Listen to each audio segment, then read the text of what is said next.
In my last video, I gave Hollow Knight a second chance and, well, you can guess what happened if you haven't seen it yet. I got hooked so hard that I jumped straight from the first game into Silksong, aka the sequel. And once again, it gave me these unforgettable moments full of every emotion possible. I'm just fucking soft-locked! Bro, there's no way he's jumping me! Look! He stops right in front of me again just as I do the fucking parry!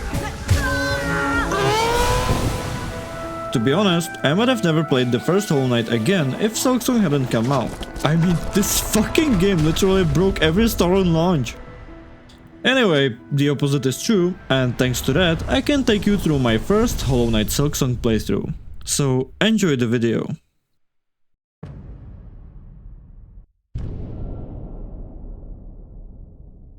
Unlike the first game, here we play as Hornet, the princess of Alonest, who some randoms managed to kidnap, well, more or less successfully, because now we are not in Alonest, but in Farum, which is where the game takes place. The first location that absolutely charmed me was Moss Grotto.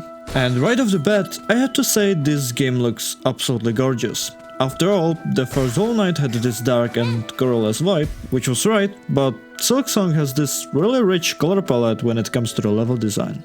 The controls feel just as, if not more, polished than in the first game, the animations are damn smooth, and we have slightly different moveset. And the most notable thing is that they changed the pogo, aka the down slash, which was now diagonal, which was one of the minor criticisms I remember hearing before I even started the game, because it caused people trouble. And besides that, the healing is different too. It doesn't take a week to heal anymore, you can even use it in the air, which I only realized a bit later. And instead of one mask, it heals 3 at once. Hornet looks like she caught Ligma, I found my first bench, and after that my first boss, the Moss Mother, which flies from side to side. Or it slams its head into the ceiling to make rocks and sometimes other enemies fall down. I mean, it's a first boss, Moss Mother down and moving on. Up, where I disconnected for a second. Now some hag is beating me up. Talked to some old lady and got a quest. And yeah, this game has pretty great quest system compared to the first Hollow Knight, but we will talk about that later. A bit further on, I stumbled upon the first village, where I found a useful little merchant who wasn't as based as the one in the first game. Tivole. Later, a quest board shows up here too. In the first game, I was so lost I needed a guide on my second monitor just to get through the game. Silksong is way better in this regard, and I really appreciate that. Oh look, I found Sharma. I left Sharma alone and wandered into the first, well, not exactly a boss room, but more like kill 1000 enemies room. That was like kill 1000 enemies room. And when you kill one, he turns into a floor spike that so he can even land on because it deals damage. Then it spawns another 1000 birds that throw bullshit at you that comes like a boomerang. And then there's this enemy that's like surprised because they jump on you and he will not This game is full of places like this where they just throw 1000 enemies at you that you have to kill back to back. Usually it's not a problem, but even so, this is where my first death happened. And again, after you die, you leave a cocoon behind which you can destroy and it gives you your money back. One thing I was pretty scared of, and that I confirmed in this room, was the enemy damage. Quite a few non-boss enemies were dealing 2 masks of damage, which was pretty frustrating at times, but usually with the new heal, it felt quite balanced. Oh, and of course, even in this game, the benches are homeless proofed because the player has to pay for almost every single one. The Marrow, the next location in the game, isn't extra special, but I found quite a few useful things here. Like this, my first tool. Tools in this game are like charms from the first Hollow Knight, except here they are divided into 3 types. It's still basically a buff, but the red tools are a bit more special, which I'll get to later. In the same area, I ran into some kind of flea master, and just like saving grubs in the first Hollow Knight, here it's the same principle with fleas. And there's one more important NPC. Some prick is singing here. The fuck? Shakira, who saves my lost ass by selling me a map. Thanks to that, I figured out where to go, but apparently I was still missing something. A bit further on the opposite side, I found some kind of monument where I just absorbed something and got a new ability, Silk Spear. It's basically another attack that costs the same silk I use for healing. And I also met Silksong version of Heisenberg. Wanna cook? Thanks to the new ability, I was now able to destroy these huge webs and free this poor creature, who thanked me by trying to kill me. Another pretty chill boss, jump over, crawl under, make a wish, it's raining bells. and he's done. The boss dropped something that looked like an ability, and after picking it up, I was transported into some kind of vision, where I climbed to the top and eventually got the Silk Heart. So now a portion of my Silk for heals and attacks refills passively. And yeah, the little guy wasn't actually dead. After the fight, he was suddenly in my body and served as the fast travel. So awesome. In the next room, I rang a bell, was blessed with a bench, and moved on. I found my first flea. The game tried to troll me. Oh shit. And I found some ore that I later trade for various tools. And speaking of tools, I finally found the red one, which was simply a throwable. I also visited pretty muscular Ant who was blocking my path, and even though his moveset consisted of like 2 attacks, something felt off. Okay, I need some dash here, there's no way I can dodge that. So I pogoed my way through and reached Deep Docks, a pretty hot location where I found exactly what I needed. Another monument where I sucked it all in, and suddenly I could dash, or at least that's what I thought was the only thing I could do, but later I realized it's literally a sprint, and I can even hold the dash button and run. Ooh, okay, I can even run now.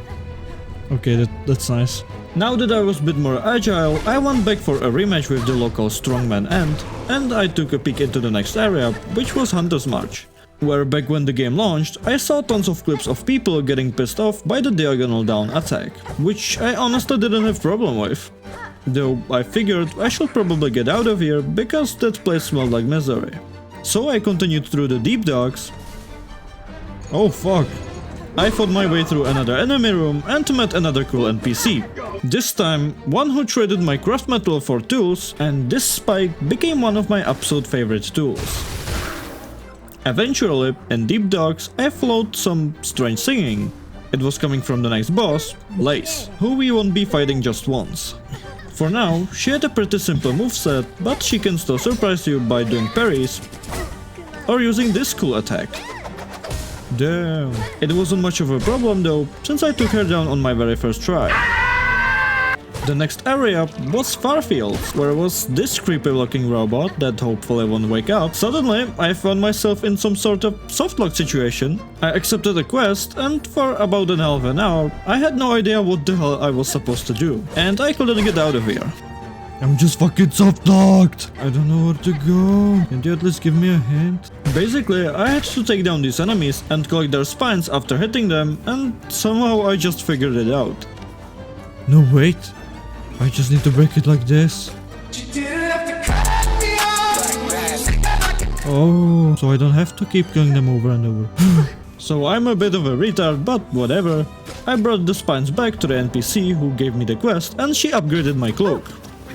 From now on, I could spread my wings, or my cloak, I guess, and glide, or just ride the wind. So I could finally head back in peace. Oh. The boss didn't have much in his arsenal, so I caused him some technical difficulties before my editing software could cause me technical difficulties.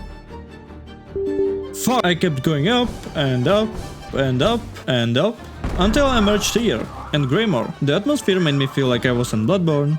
There were these pretty fun pogo balloons. I found a skill here that you might recognize from the first Hollow Knight. There was even a pub where an NPC gifted me the Hunter's Journal. And I made a pretty huge, and I mean huge, discovery in this game. I found out that the starting moveset isn't the only moveset you can use.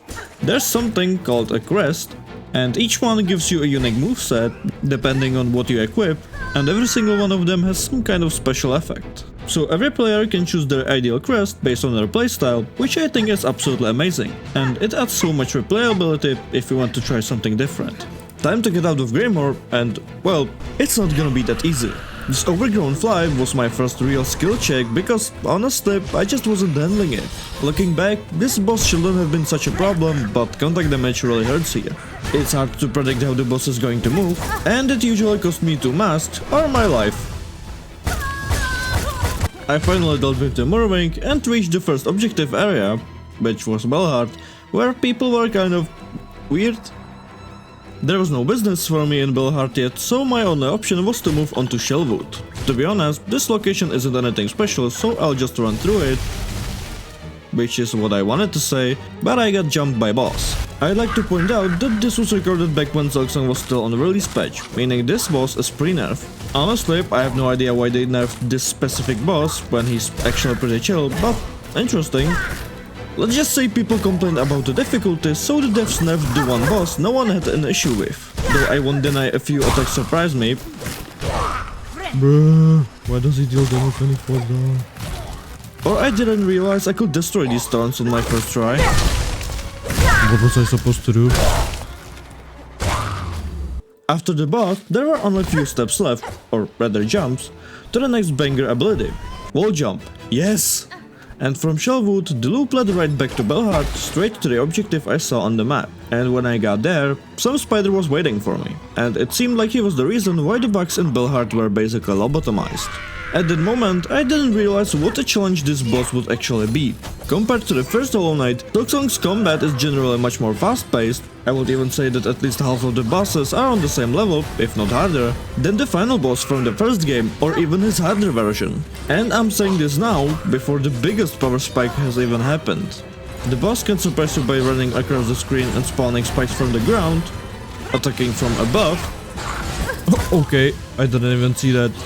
or just throwing bells at you. And if that wasn't enough, he has a second phase that's even faster, where I literally had to start thinking 2 steps ahead. For the first time in a fight, I truly tried everything I could, swapped between all my available crests, and finally, after about 14 attempts, I took him down. And the reward? Another ability, similar to the Dream Nail from the first game. This time, it's the Needle. Like needle and violin, get it? Whatever. I went through another vision, which I only half paid attention to, because I don't fully get the lore context yet, please don't stone me for that. I liberated Belhart, which turned into another little village full of merchants and quests, and with my new abilities, I went into full exploration mode, upgrading my HP, my silk bar, and annoying the local bugs. That prick literally came back for revenge. The fuck are you doing here? I even attended a funeral. And here I found out that the Needle is mainly for opening these doors and other story-related actions later on. Behind one of these doors, I even found an NPC who upgraded my starting crest, and honestly, it's still my favorite crest in the game. Back to Belhart, where I almost missed someone who can upgrade my needle, and immediately get a quest for a pay oil, which I needed for the next upgrade. For now, I just followed my nose and... holy shit, this was something else. I found myself in Sinner's Road. Looking back, I realized this was basically a teaser for the cancer, because if you hate this place, you're literally gonna explode once you get to bile water. If you fall into the water in these areas, you can say goodbye to a full heal, because you'll have to use it to clear out the worms instead of restoring your masks. It's gonna give me 2 hits. Well, GG, I'm dead. Why does it deal 2 HP? Bro, there's no way he's jumping me here too. Fucking game. It's a real good game, but I hate this piece of shit. Come down! Stop flying! 2 fucking enemies at once. Why are there 2 enemies? For fuck's sake! Bench! Yeah! I don't have money! Oh wait, I died! I can't even buy a map! The devs cleared out that wasn't enough, so they trolled me with a bench that was stuck. Okay, I thought that wasn't a bench. But come on, up! So of course I had to do some extra platforming just to use it. And like I said, it's gonna get worse. Pile, what? That's another location and it looks just as ugly. Anyway, time to go where I'm actually supposed to go, the Blasted Steps. After a minor boss fight, I found the Pin Master who was just as useful as the Nailsmiths from the previous game. I got a new ability and I can proudly say I've never used it. There was also a bug here that I could play some kind of game with, but I still haven't figured out how it works. Okay, what's the point of this? What? I lost money? Okay, I gotta get back. And it's honestly comical that half of this location basically serves as a boss runback. At the end, the last judge was waiting for me, and he absolutely kicked my ass. Oh shit! And I had to run this every attempt.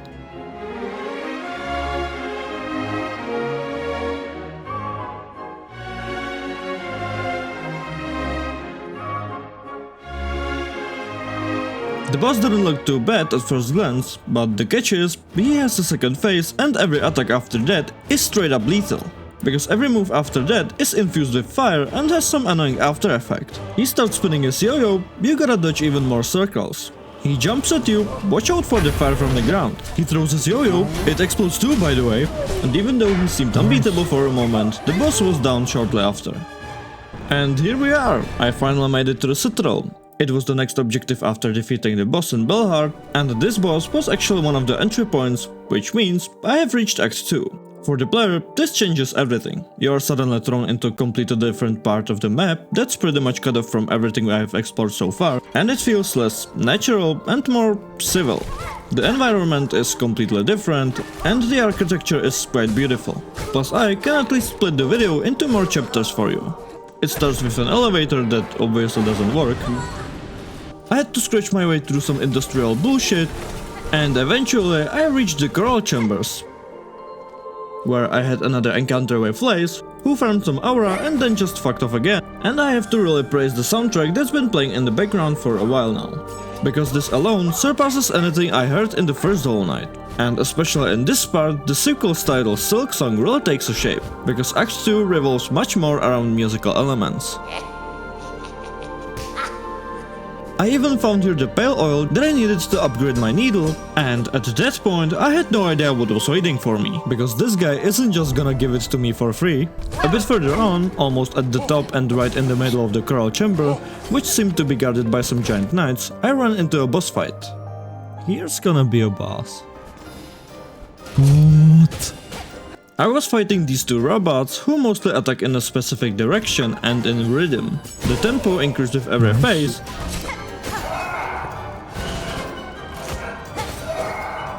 and once you unscrew the partner from one of the bosses, it actually feels kind of sad. And after boss fight, the main objective updated again. This time 3 markers appeared on my map that I needed to visit to progress the main questline. I had to collect pieces of melody to complete it and open this elevator. I had already covered a good chunk of the area, and later I even found another ability, back in the Underworks, and this ability is extremely fun, since it's basically some sort of harpoon. What makes this ability special is that you can use it both for combat and exploration, and it's just awesome. Bitch! Fuck off. I even found a third instance of a village here, since there's gonna be a merchant and a quest board later on. And all this time I was wondering, how the fuck am I supposed to get back to the Act 1 locations? Because I still had so much left undiscovered there, yet I kept moving further into the unknown without finding a way back.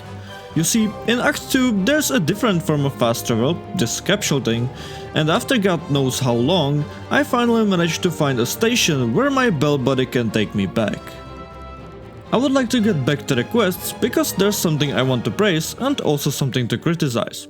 Several quests here are like form of tracking, usually involving an enemy, or random merchants who keep getting lost in the game for some reason, but I really like those quests. On the other hand, the quests I want to criticize are some sorts of fetch quests. These are quests where I just had to take down a few enemies and collect something from them, or run around area looking for some purple flowers. On the first playthrough, it's not that bad, but let's be real, for me, it kinda ruins the replayability because it just becomes annoying later on. Anyways, later on, I met this enemy and he just straight up kidnapped me!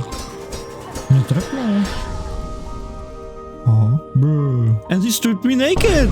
As it turns out, this kidnapping is actually one way to get into this location. And this looks hella cursed. It's literally a prison run by some corrupt bugs, and after I was abducted, I had to get all my gear back and find my way out of here. This place is pretty special because I had to find one key first, use it to unlock various paths, get my stuff back, and then find a second key just to escape. Fun fact, in the Hunter's Journal, Hornet usually talks about most bugs quite positively, but she absolutely roasted these bugs from this location. And I gotta say, I really appreciate this cool little detail, how her experience reflects in these interesting lore snippets. Anyway, thanks to getting into the slab, I now have access to Mount Fae, and even though this is a completely standalone location, for most people it serves only one purpose, the double jump. To get it, I had to go through a pretty long and not so easy platforming section, which is basically this whole area, And again, just to make it more fun, there's some sort of time limit, and after a while, you start to freeze so much that it begins to drain your HP. On the other side of this area, I found an episode from Software move. Wow, there's a bench right beneath me, but the access is locked. So I literally go one room over just to break this one wall, and there we go. If I were to compare it to the first game, this platforming wasn't nearly as hard as Path of Pain or even the regular White Palace, but it was still enjoyable. At the peak of Mount Fae, I played my needle in one last time and a bird flew in. He gifted me a double jump, and I could finally get out of here, sliding back, not in your DMs, but straight into the next location where I somehow got lost, and it cost me a few brain cells. The location Sands of Karak were an interesting experience in terms of platforming. Commit an act of vandalism and a platforming path grows in front of you. Or this part is actually cool. I need to get up, but how? I can't. Why? I had to jump all the way down first, grow the path there, and only then I could climb back up. But then came the boss, where I absolutely lost the fight against geometry. And as for runback, I had two options, and both were absolute dog shit, so not long after I just said fuck it and gave up on that boss fight. And this time, it wasn't just out of the frying pan and into the fire moment, it was straight into pile of shit. In the first Hollow Knight, I absolutely loathed the quest where I had to carry a flower from one side of the map to the other. In Silksong, it's back! I even found here the pale oil that I needed to upgrade my needle, and at that point I had no idea what was waiting for me. Mentioned pale oil is actually a reward for a quest where I have to deliver 5 unique ingredients to this guy. Whether it was some crap from a boss who literally has an ass attacks, or some high quality boost that DIDNs were trying to steal, and one of these materials worked on the same principle as the no-hit flower delivery from the first Hollow Knight. But wait! This time I don't have to carry it across the whole map. You know why? Because the map is still fucking huge, so it's the same pain in the ass. Honestly, this footage speaks for itself. And the only difference is that now I have some sort of time limit on top of it, and if I take a hit, a chunk of my time just disappears. But then again, theoretically, I could afford to take a hit or two, so at least there's that. Well, that's fucked. This fucking game is driving me insane today. I definitely struggled quite a bit with this, but not enough to just give up, and after a few attempts, I finally had this quest behind me. Okay. Honestly, I don't even know how to feel after this quest, after I brought this guy what are probably the most premium ingredients possible, and he did this. But at least I got the pale oil.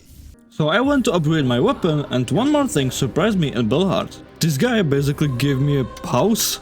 In the great year of 2026. Anyway, it was time for the first main objective, because I have apparently come to my senses, and my first stop was High Halls, which initially challenged me with some pretty fun platforming, and at the end of it, there was... fucking god. If I called some room before a kill 1000 enemies room, then I'm seriously underestimating this one. Do you want to guess how many times this part is sped up? No you don't, 14 times! This boss room probably took me about 6 or 7 minutes. How many enemies are there? I think the devs are having a really bad day at the office when they created this room, because seriously, isn't this enough already? I successfully finished the fight and secured the first melody. From there, I headed straight for the second part, through the Cogwork Core, to the Whispering Walls, which was a special location in its own right. I really enjoyed these sliding boxes that you have to play around with if you want some more pale oil. And there was also a boss. Chavy is a brilliantly designed boss, his voice lines are funny, and I won't lie, he was pissing me off because he was kicking my ass. But he's a cool boss. After all, when you beat him, the guy literally drops a JoJo reference. Bro is literally Joseph Joestar. Last hit. Dramatic death.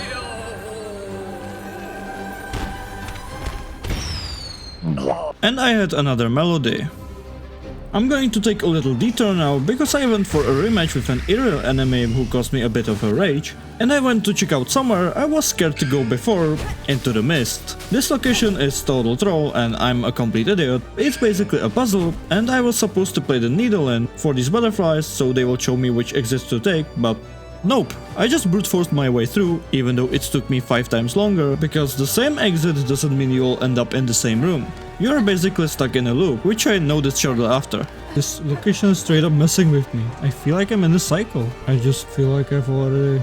What the hell? Because I was... Get the fuck up! I don't even know, man. Like, what the fuck is this? Wait, I've been here before. Wait, no, wait, this is different. And the only way out is to follow the pattern I mentioned like 5 times in a row. So, are you telling me I somehow guessed the right exit 4 or 5 times without even doing what I was supposed to do? And at the end of the mist, inside the building, there was a boss waiting for me, which I had already spoiled by a Steam trading card, and it definitely didn't disappoint. The moveset reminded me a lot of Hornet boss fight from the first game. Oh, hell yeah. Phantom. What the fuck? What was that attack? Oh shit, I need to throw it. This boss usually throws her needle and pulls herself toward it, steps, and she parries a lot, like damn a lot. Dude, when she parries me, she deals like so much damage. In the second phase, she also tried to ground me, but I managed to ground her first, and I used her own specialty against her. Oh shit. Parry! Learn the silk skill cross stage. Bind silk around the needle to deflect enemy attacks. I got a parry. OMG. Oh my god! I fucking love this. It's like fucking best. Oh fuck.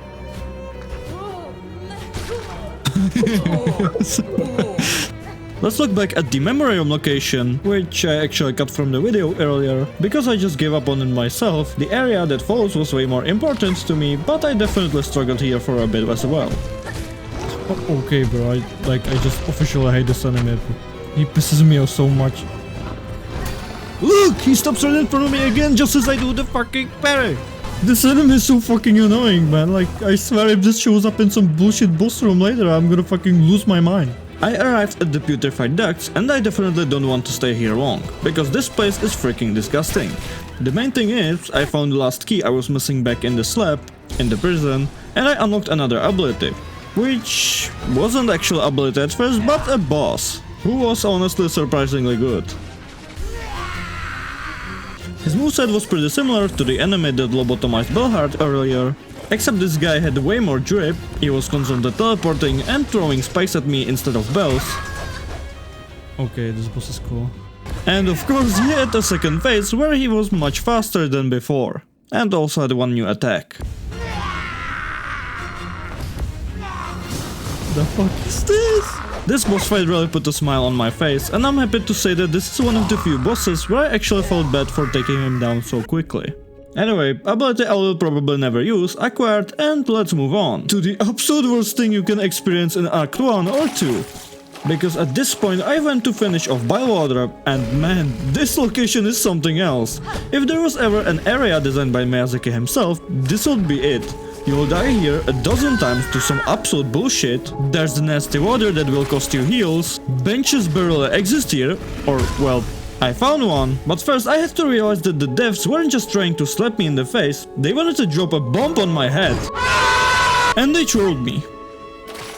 At the end of this area, there was of course a boss fight, but first you have to clear out a wave of enemies, and the boss itself was pure cancer.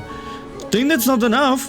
Great, because right here is the longest and worst runback in all of Silksong. This is supposedly the closest bench to the boss, and it doesn't look that bad on the map, but they throw a mountain of traps, enemies and other random bullshit in your way, and if you, God forbid, didn't think of jumping into that nasty water, breaking a wall, and finding this hidden bench, you will be running literally across the entire location every single time. And like I said, the runback even from here is no joke.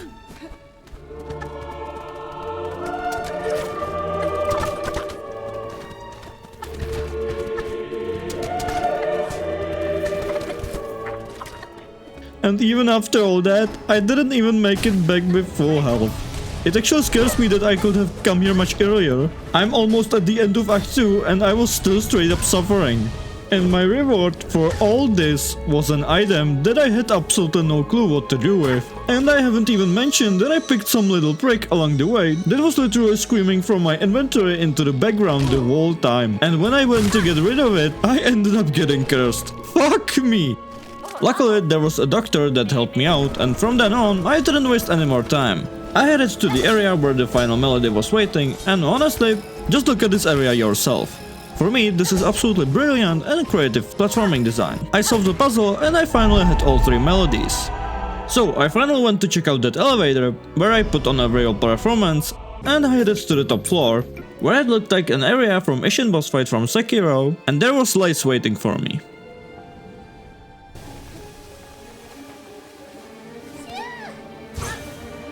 Compared to our first encounter, this fight is way more challenging. Lace has longer combos and deals much more damage. She also does different attacks depending on if you're in the air or on the ground. But if you have done everything possible before this fight, it's far from the hardest thing you have faced so far. Personally, this boss only took me about 3 attempts, which is practically nothing compared to what I had to endure earlier. With Lace defeated, I arrived at the location that felt like the end, the cradle. It really reminded me of those schizo moments you experienced throughout Silksong. I climbed all the way to the top and stood before a massive cocoon with only one option: challenge.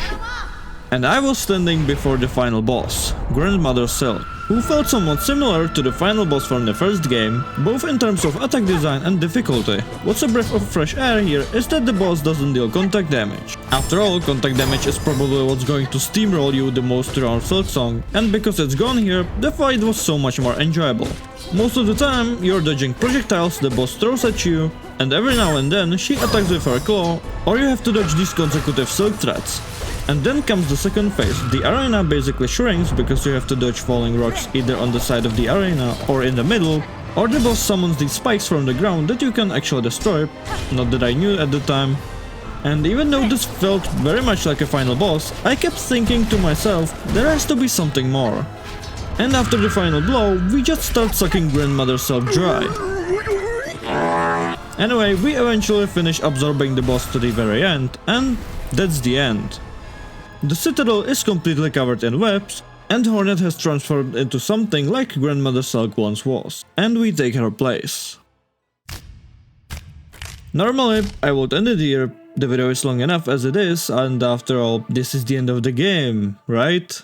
Is it? Well, not exactly. You see, Team Cherry is a bunch of bastards that I absolutely love, and they hid an entire act from us behind a single quest that I had no damn clue about. Here I want to point out the issue with looking for solutions online, because in my opinion, the percentage of people who reach this without a guide is minimal. I did absolutely everything I could, maybe I was just missing single flea, and even then I had a problem where the NPC who has the quest still wouldn't give it to me. So I basically had to brute force it somehow, do bunch of random things just for the NPC to give me the quest. And on top of that, I probably wouldn't have found the items needed for the quest on my own. And whether the NPCs give you any hints on where to find them. Anyway, I gathered the items, finished the quest, and honestly, I was glad there was more to the game after all. After the Silk and Soul quest, it was time for the final boss of Act 2 again, and this time I had to change my approach.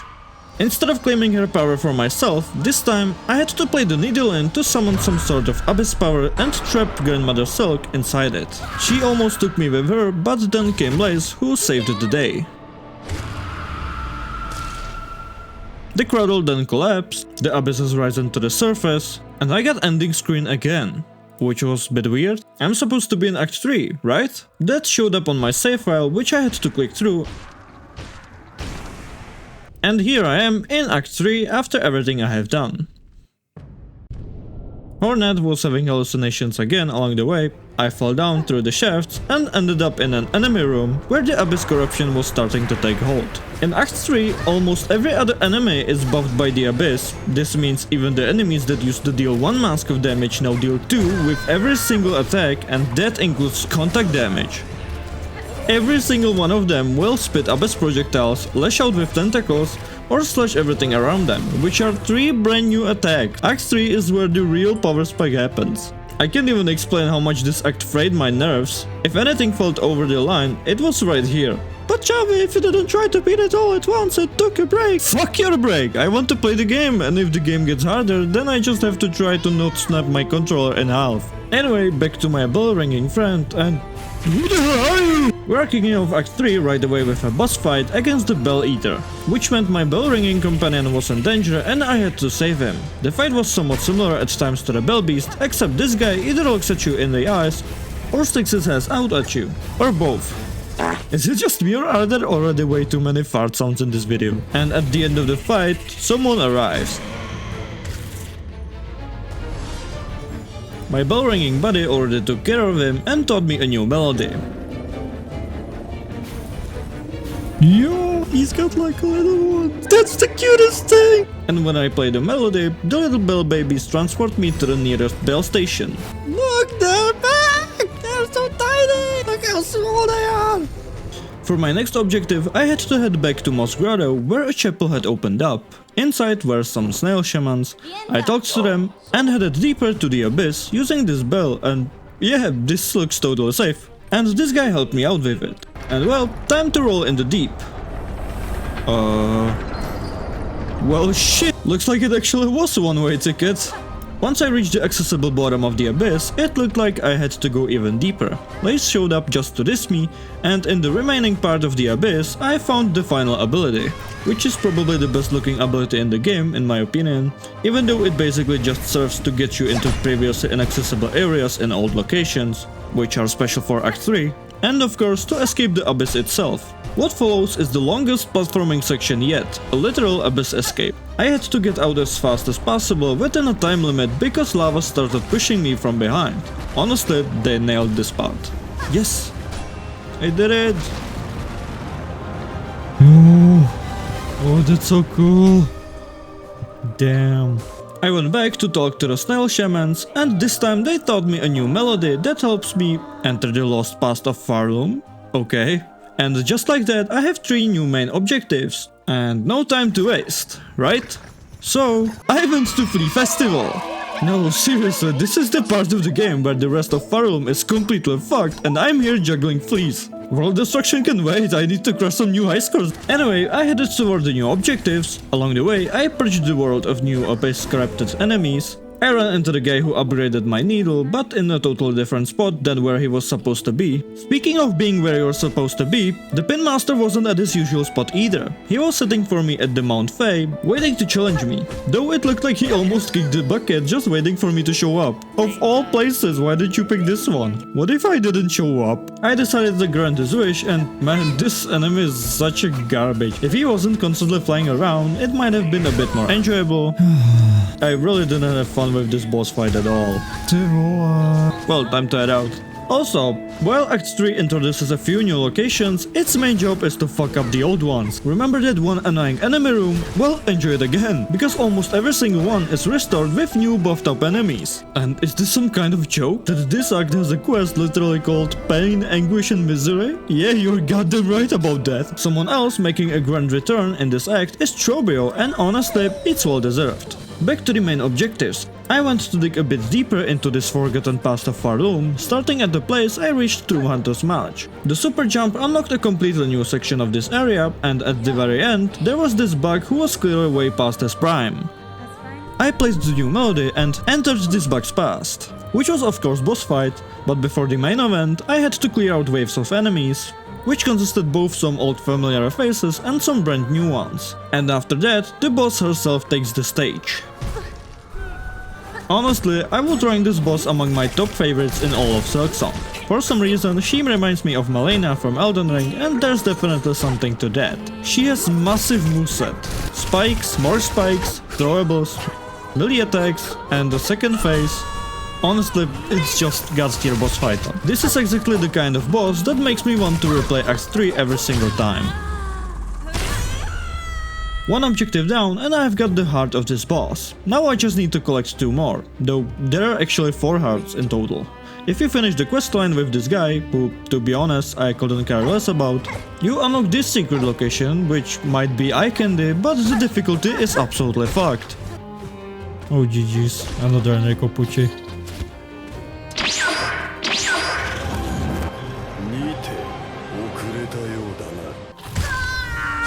The first boss here also pretty much sucks ass, because all he does is spam projectiles, and the second one is something we have seen before, most likely the original that the Kongwar dancers were based on.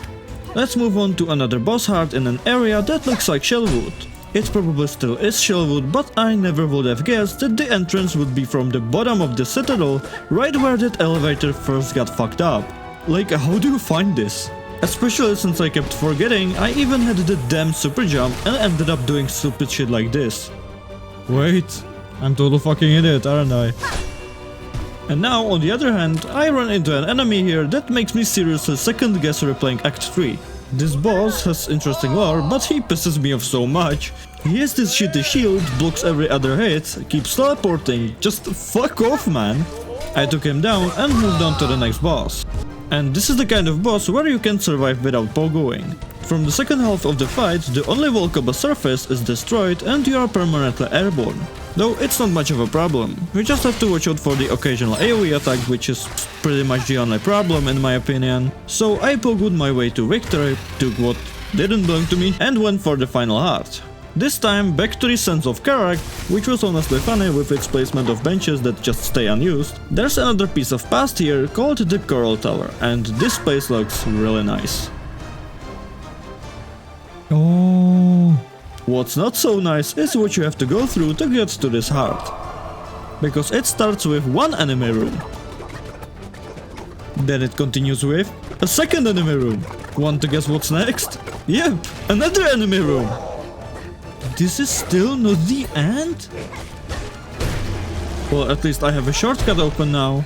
What's also funny is that if I hadn't reached this shortcut and died in one of those 3 enemy rooms, I would have to do the whole thing over again. Anyways, I wonder what's next. Another enemy room! Like, I just had enough of these minions. And after all that, there's finally a boss that is probably the most underwhelming piece of shit in the entire game. Or at least after the huge build-up. But hey, at least I appreciate the design. Yeah, that's pretty much it. Just dodge the spikes. And the final heart was in my hands. Where to go now? Back to the snail shamans, who took the hearts and literally stuffed them into me. And I found myself in a red memory. Though there were like 4 memories. It's a short segment where I went through 4 of Hornet's memories and she looks mega cute here. There's even a part with our mother, but before that you pass through a very familiar place from the first Hollow Knight. Also hard training with the Hive Knight. Small segment from White Palace, and I was finally here, with an NPC you might also remember from the first game, and this NPC gave me a flower. That flower low-key reminds me of the one I had to deliver without single hit. Don't scare me! Apparently the flower repels the void so strongly that it completely erased the shamans who had been helping me the whole time. Time to head back to the deep docks where my helper fixed the bell, and I'm honestly curious how he got it out of those depths. I went back to the bottom of the abyss, and now for the last time, where I finally dived into the Sea of Void. And if nothing in Silksong has been challenging enough for you so far, well, Lace is going to absolutely kick your ass in the second rematch. Or at least she completely destroyed me. Oh shit, I'm dead. Honestly, I don't even want to count how many times I died here, because from what I remember, it took me almost 2 hours to beat her. Lost Lace is a boss with the most ways to kill you. Tentacles, dashes, more tentacles coming out of the ground, she will spit projectiles at you that stay on the ground for a little while, and even more tentacles. And of course, she has all her previous attacks and longer combos, and of course longer range, because why not? And she has so many follow-up attacks, it's honestly really hard to predict sometimes. And after God knows how many attempts, I finally managed to beat her. I successfully purged the void from Lace, and I'm getting the hell out of here. Oh, I still have to charge it?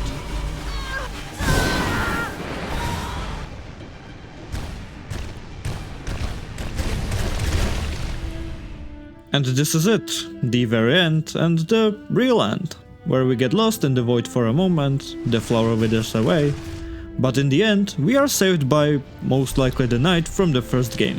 Of course, I didn't stop with Silksong after beating it, because it's just a banger video game and today I actually have it 100% completed.